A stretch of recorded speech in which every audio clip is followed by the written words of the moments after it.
Olá, boa noite. Eu sou Carlos Eduardo Cunha e começa agora o Jornal da Justiça desta sexta-feira, 15 de março. O ministro Alexandre de Moraes do Supremo Tribunal Federal retira o sigilo dos depoimentos de 27 pessoas ouvidas no inquérito que apura suposta tentativa de golpe de Estado. Este é um dos destaques de hoje e você acompanha também nesta edição. Supremo forma maioria para absolver acusado por atos antidemocráticos de 8 de janeiro. STF revoga prisão preventiva de ex-presidente de banco investigado na Operação Golias. E ainda, Ministério Público denuncia 4 policiais rodoviários federais pela morte da estudante baleada numa blitz no Rio de Janeiro.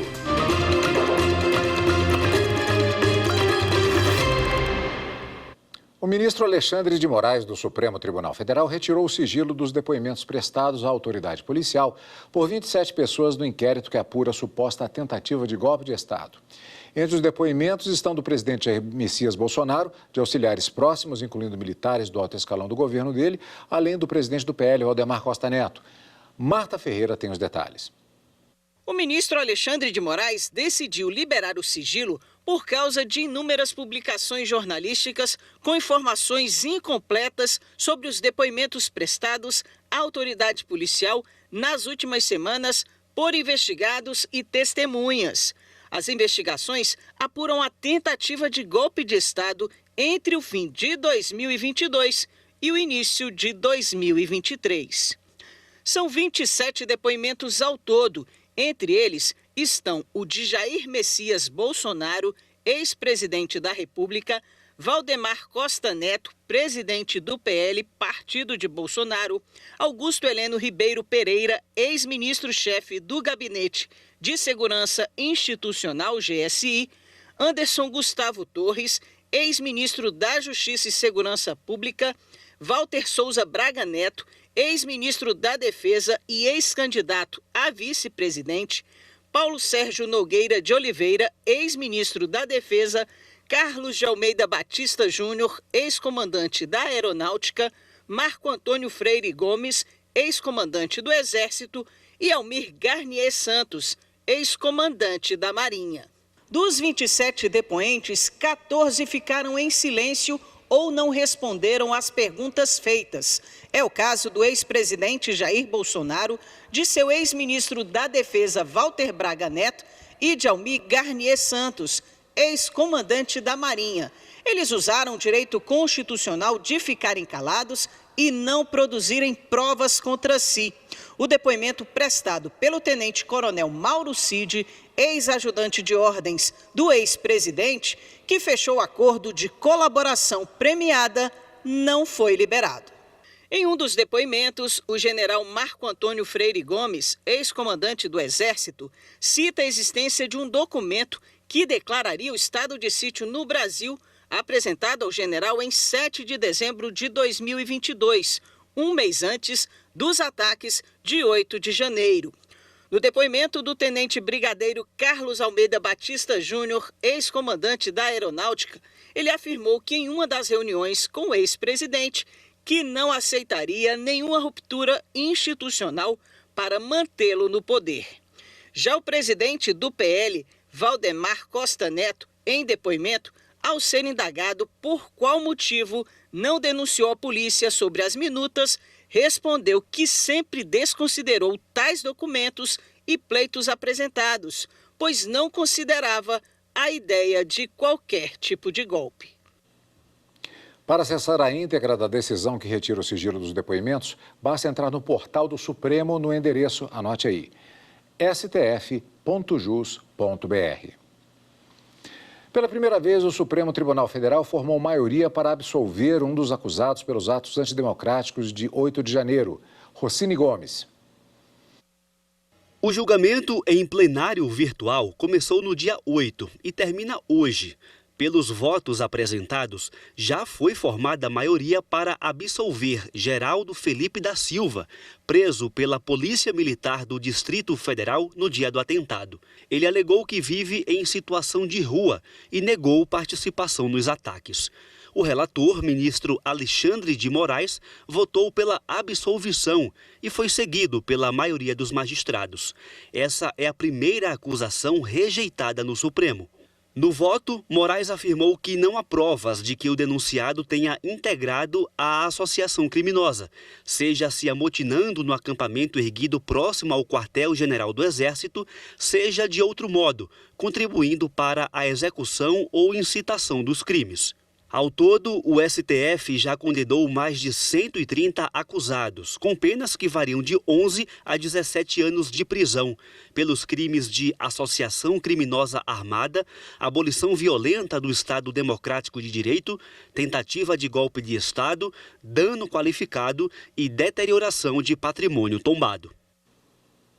A segunda turma do Supremo Tribunal Federal revogou a prisão preventiva de Edson Figueiredo Menezes, ex-presidente do Banco Prosper.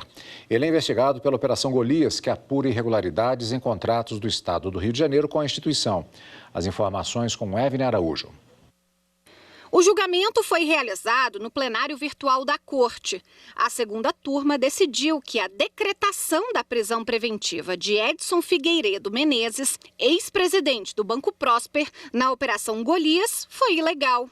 A medida havia sido imposta pelo juiz federal Marcelo Bretas, da 7ª Vara Federal do Rio de Janeiro, sob o fundamento de que o acusado teria participado de um esquema de desvio de recursos do Estado do Rio de Janeiro. Os ministros entenderam que o decreto de prisão se baseou apenas na palavra de um réu que fechou acordo de colaboração premiada sem provas. Segundo ele, Edson Figueiredo Menezes teria repassado propina a Sérgio Cabral, então governador do Rio, para fechar contratos públicos.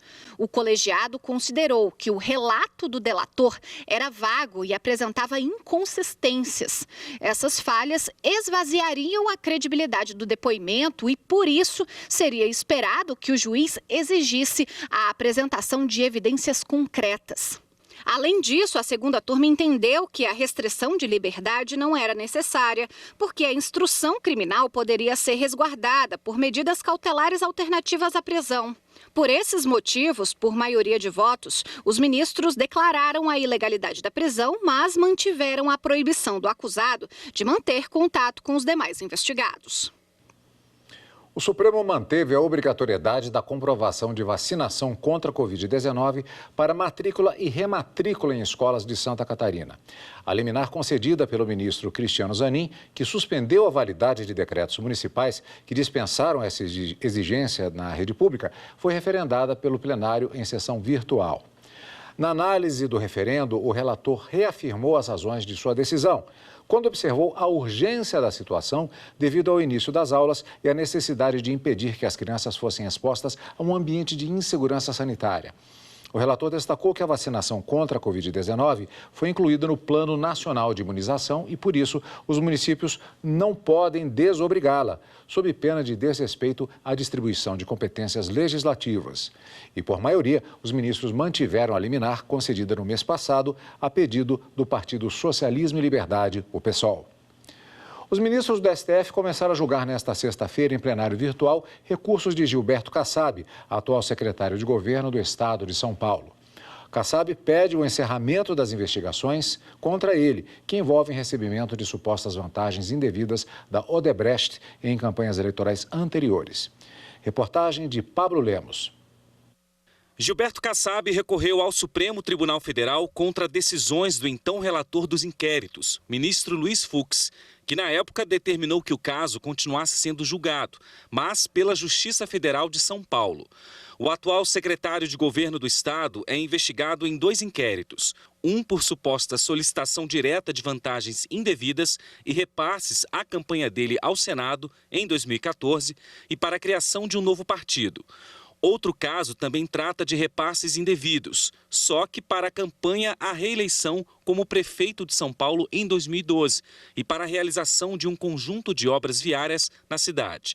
Nos 2 casos, as investigações partiram de colaborações premiadas de executivos da Odebrecht no âmbito da Operação Lava Jato. Gilberto Kassab defende que não há motivos para o prosseguimento da investigação. Ele argumenta, por exemplo, que os relatos na colaboração premiada não foram comprovados e que o caso deve ser arquivado. Para a Procuradoria-Geral da República, que se manifestou sobre o assunto aqui na Suprema Corte, há indícios de crimes de corrupção passiva e lavagem de dinheiro. Segundo a PGR, o caso deve ser julgado pela Justiça Federal. Aqui no STF, os ministros têm até o dia 22 deste mês para apresentarem os votos. A seguir, MPF denuncia 4 policiais rodoviários federais pela morte de estudante baleada numa blitz no Rio de Janeiro. Voltamos em instantes.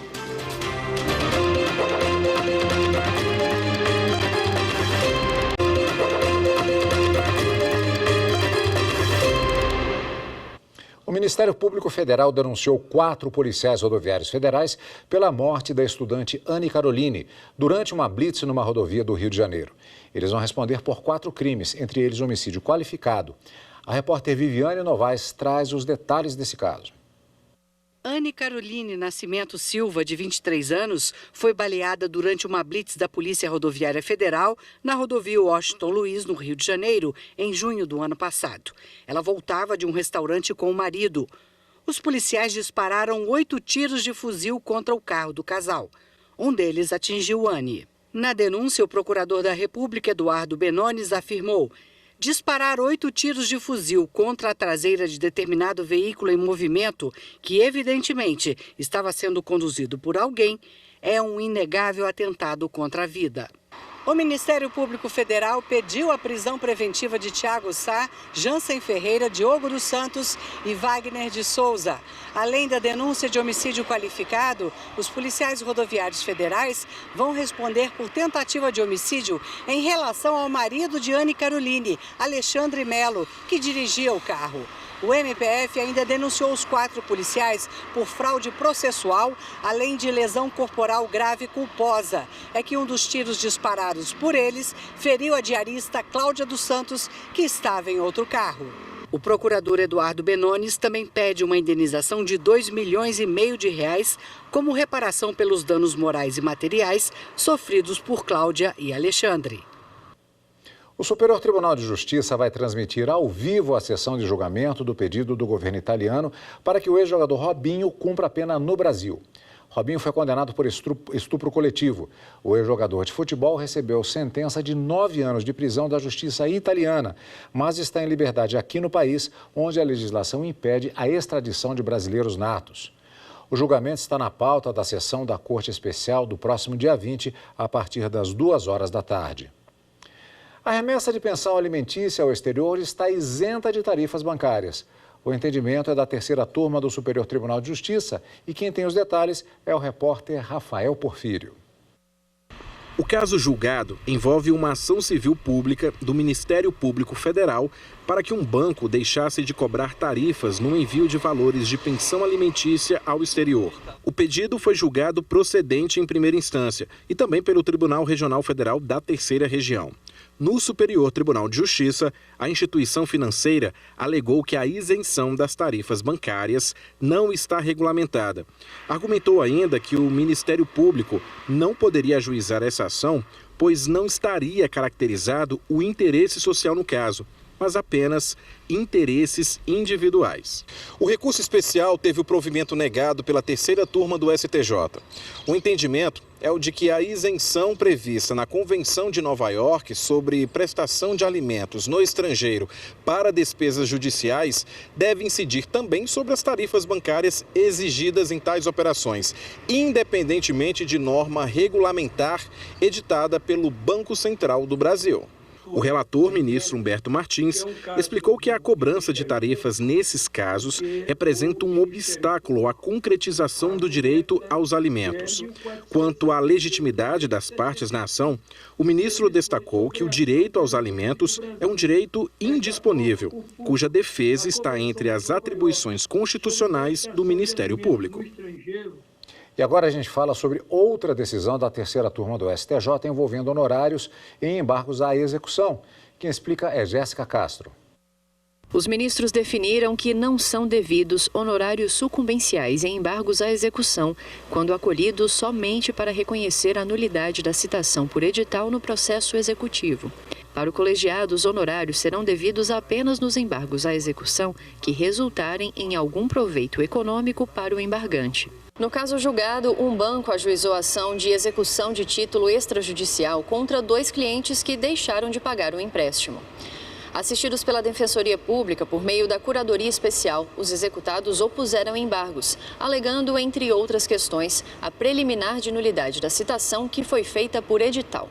Após o juízo de primeiro grau rejeitar a preliminar e julgar improcedentes os embargos, o Tribunal de Justiça do Acre deu provimento à apelação para anular a execução desde a citação por edital, determinando que as verbas sucumbenciais fossem definidas ao final do processo. No recurso ao STJ, os executados sustentaram a necessidade de fixação de honorários sucumbenciais nos embargos, pois estes configurariam ação autônoma.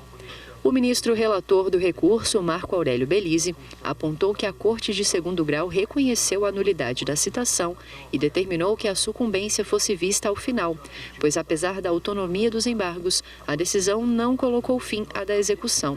Assim, ao negar o recurso dos executados, o colegiado entendeu que os assistidos da Defensoria Pública não se saíram vencedores na demanda, porque foi determinada nova citação, com o consequente prosseguimento do processo.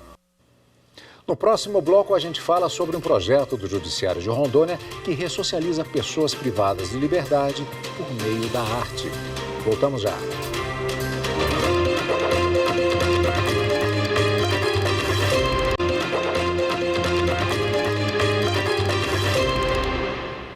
O Tribunal de Justiça de Mato Grosso voltou a receber estudantes de direito para que eles tenham uma experiência na rotina do dia a dia do judiciário local. A repórter Laura Meirelles conta como funciona esse programa. Os 60 estagiários da área judiciária do Tribunal de Justiça de Mato Grosso participaram do lançamento da segunda edição do Superestágio no Auditório Gervásio Leite. O programa de capacitação de aprendizes proporciona que os estudantes vivenciem o direito em toda a rotina judiciária.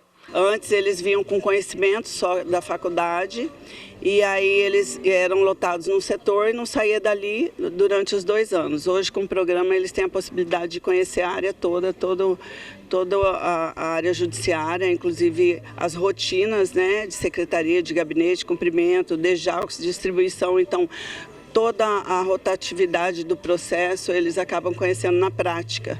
E isso é muito enriquecedor para eles como operadores do direito. Em 2023, foram 23 encontros que trataram de 20 temas inéditos com mais de 65 horas de capacitação. A qualidade e diversidade do conhecimento adquirido durante o estágio é o diferencial que atrai os estudantes. Eu acho que é uma oportunidade única. Eu acho que aqui a gente sai com uma bagagem que a faculdade não dá e acredito que estagiar no Tribunal de Justiça é totalmente diferente de estagiar em outros órgãos também. Não só por esse cuidado com agora o superestágio, que é super diferencial do tribunal, mas também as funções que nos é dado, né? Principalmente no gabinete, que a gente faz liminares, votos, que além de desenvolver a escrita, você aprende o trâmite do processo em si. A importância que o estagiário recebeu no tribunal depois do superestágio, a visão que ele recebeu, agora os gabinetes estão pedindo por estagiários, porque eles estão vendo que é uma mão de obra boa, que aprende muito rápido, que consegue desenvolver muitas coisas em pouquíssimo tempo. Agora a gente fala sobre a iniciativa de uma escola de Mato Grosso para conscientizar pais, alunos e professores sobre questões envolvendo os crimes de bullying e o cyberbullying. Acompanhe na reportagem de Sabrina Scanoni.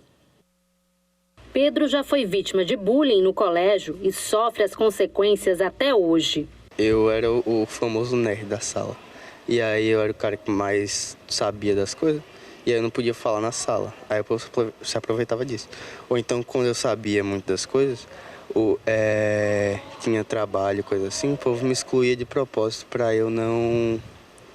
Tipo, eles não me consideravam da sala. Na escola estadual Professor Edmilson de Vasconcelos Pontes, bullying e cyberbullying são temas frequentes de projetos. através da escola, a gente fortalece os laços com os alunos, com os pais, professores, para que seja cada dia mais trabalhado e tentar resolver alguns problemas, né? É uma questão de trabalho constante, não é?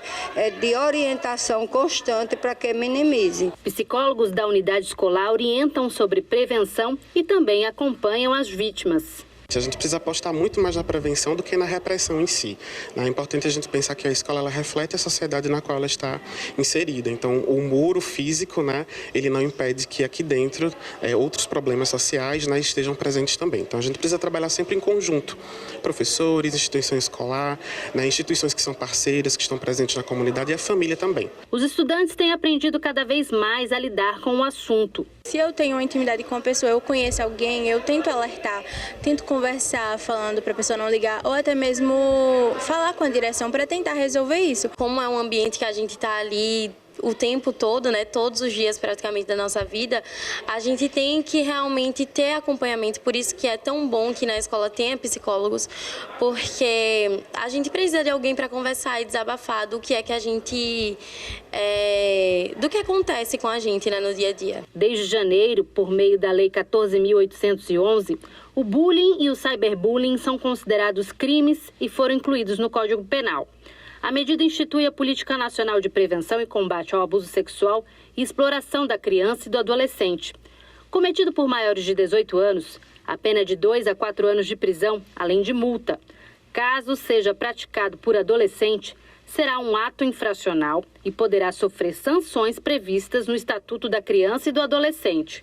Para principalmente o cyberbullying, usa-se como prova judicial a ata notarial, um documento registrado em cartório que, nesse caso, serve para confirmar se conteúdos publicados na internet são verdadeiros. No ano passado, para esse tipo de assunto, houve um aumento de 12% no número de registros. De acordo com cartórios de notas, em 2023, no Brasil, foram mais de 120 mil notificações dessa natureza. O maior número de pedidos foi registrado no estado de São Paulo, com 20 mil requisições. Para a juíza titular da 28ª Vara Cível da Infância e Juventude de Maceió, Fátima Pirauá, denúncias e penalidades são indispensáveis, mas o mais importante é a prevenção.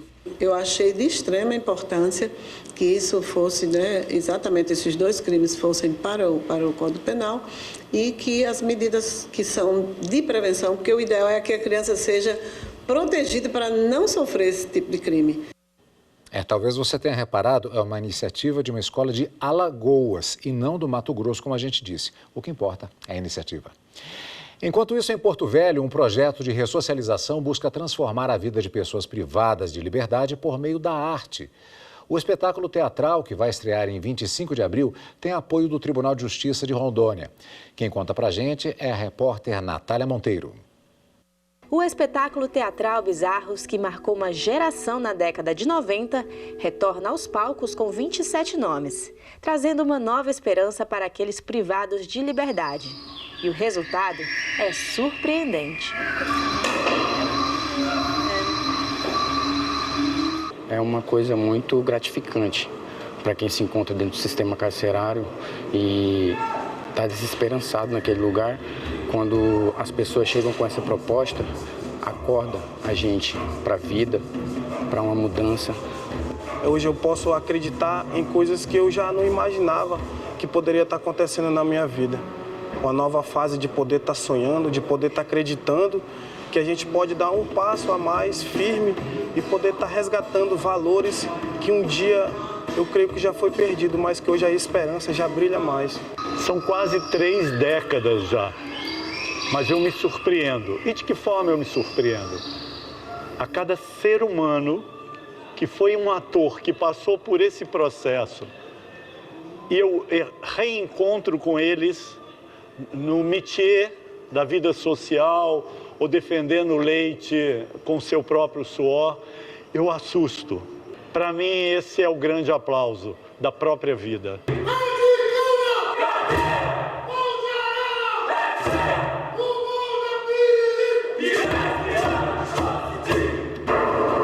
Essa seleção é feita por meio da aplicação de um instrumento técnico chamado instrumento de classificação.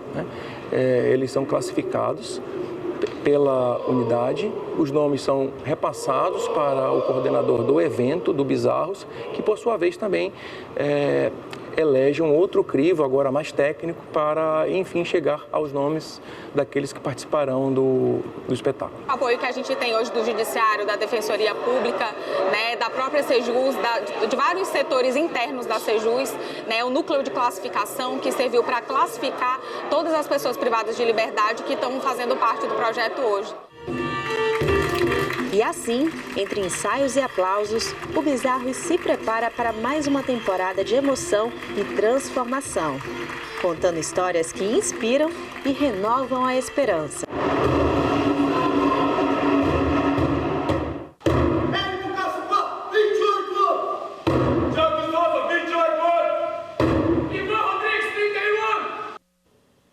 Esta edição do Jornal da Justiça fica por aqui. Obrigado pela companhia e um ótimo fim de semana para você.